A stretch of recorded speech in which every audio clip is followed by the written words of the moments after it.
all of which comes as music to the ears of one charity in Antigua, where Clapton has donated the proceeds of the sale.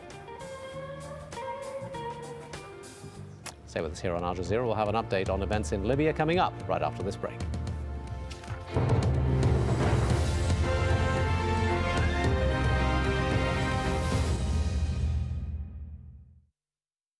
Over the north of Beijing, as the visibility drops, you'll still see things with perfect clarity.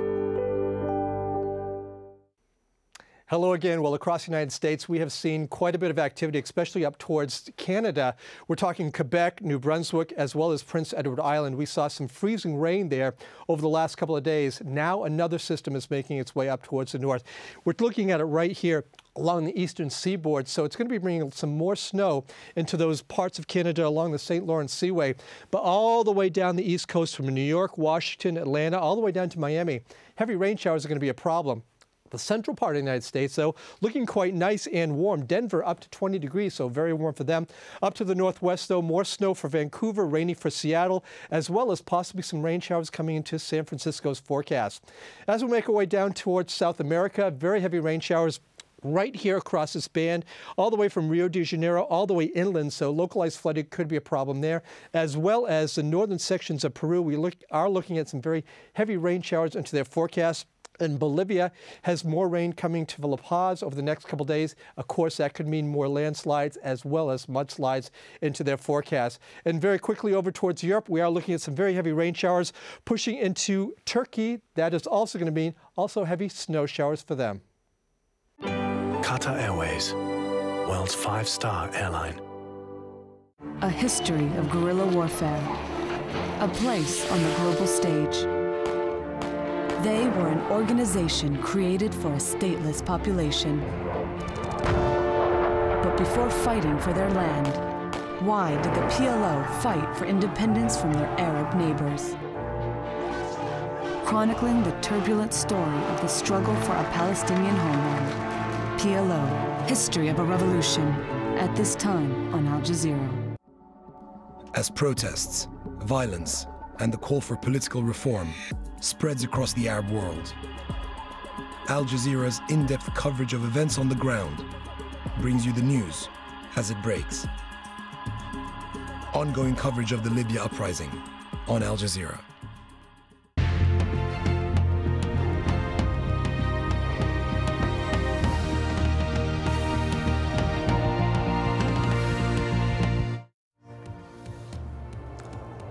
On the front line in Libya, rebels feel the full power of Gaddafi's forces.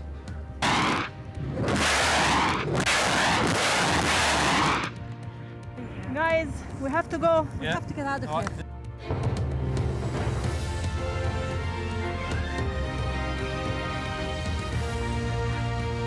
Well, in the next crucial 48 hours, Western leaders are due to meet to find a solution to the crisis in Libya. Also ahead, fresh turmoil in Egypt's Tahrir Square as armed men attack pro-democracy protesters. And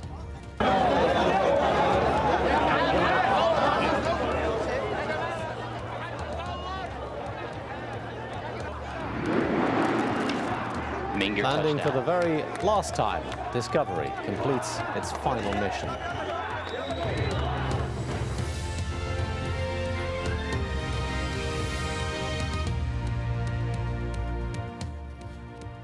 Western leaders are expected to meet over the next 48 hours to discuss potential action against Libya's leader Muammar Gaddafi. Meanwhile, on the ground, both sides, the government and the rebels, are claiming success after another day of fierce fighting. In Al-Zawiya on Wednesday, doctors say at least 40 people were killed. State television has showed pictures claiming the government forces have forced the rebels out of the city centre. It's a claim that the rebels deny. Meanwhile, bombs have been dropping in the east of the country near Ras Lanuf. Al Jazeera's Jackie Rowland was there. The attack comes from the sky. Pro-Gaddafi forces unleash a savage counter-offensive against the town of Ras Lanuf. Rebel fighters on the ground are sitting targets. They're vulnerable and they know it. Gaddafi's bombers have hit an oil storage depot about 10 kilometres to the west. Even from Ras Lanuf, the damage is tangible. We want to take a closer look, so we hitch a ride on the back of a pickup truck. We're not the only ones racing west. Rebel fighters are moving up to the front line. And on the roadside, a reminder of the grim tally of dead and injured. Medics prepare to take the wounded back to Ras Lanuf. Allahu Akbar! Allahu Akbar! Allahu Akbar! Allahu Akbar! The columns of smoke loom ominously on the horizon. We move closer. Well, it does appear to be some kind of an oil installation. And as we approach it, we can see that the bombers have hit it in 3 different points. And this closest point here, we can actually see the flames. About 500 metres away as well, we can hear the rebels are firing mortars up into the air, where the Gaddafi bombers are still circling overhead. They drop another bomb inside the fence of the oil storage depot. Gaddafi's forces are clearly targeting this facility. The rebels fire multiple rocket launchers. Their target, not the warplanes, but rather a small group of pro-Gaddafi troops on the ground. Those troops are firing mortars from beneath the oil depot. They appear to be outflanked by the rebels. And all the time, the dense smoke rises, turning the afternoon into a premature night. We take shelter in a ditch in the desert. Unbeknown to us, the rebels have moved more rocket launchers to a sandbank behind us. The pro-Gaddafi troops have spotted them. They send their mortars thundering in.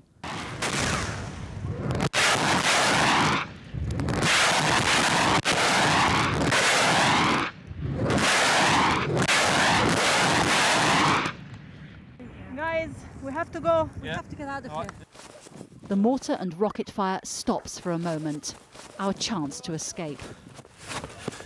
We have been 1 kilometre from the front line, and what we have seen has changed our perception of this rebel force.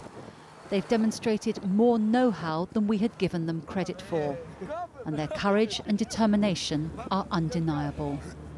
Jackie Rowland, Al Jazeera, outside Ras Lanuf in eastern Libya.